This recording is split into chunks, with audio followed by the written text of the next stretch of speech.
Hi, I'm Richard Boehmcke. Welcome to Deep Dive Wednesday and 90 Second Love. Today we are talking about a wonderful behind the album series that Spotify did on Alanis Moriser's album Jagged Little Pill. And it's basically a track-by-track commentary because it's been 20 years since that album came out.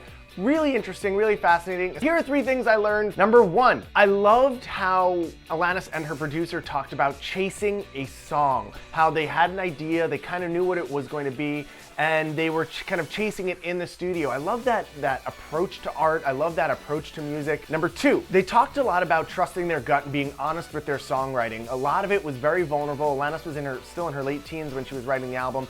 And they talk about things they didn't know if they should share. The producer would say to Alanis, is this something that you really want to share that is honest? And she would say yes, and they would keep it in, which I think is very brave and very courageous. Number 3, Jagged Little Pill, for all intents and purposes, was Alanis's 4th album. She had done several albums before that were in different styles and genres that had done fairly well, but this was a big departure for her, both in terms of the tone and her creative freedom and the kind of music that it was going to be. And I think a lot of times we think that people burst onto the scene with their first album and it's tremendous, but she had spent a half a dozen years working on her craft and becoming better at songwriting before Jagged Little Pill happened. A really just profound, wonderful interview, so much to learn from it. Check it out on Spotify. Have a very wonderful, happy Thanksgiving, and I will see you on Monday. Well, poof! No matter how great or wonderful something is going to be, there will still be a lot of people who do not want it. They shopped this album a lot to a lot of different record labels who all turned it down, and eventually somebody said yes, and it became one of the highest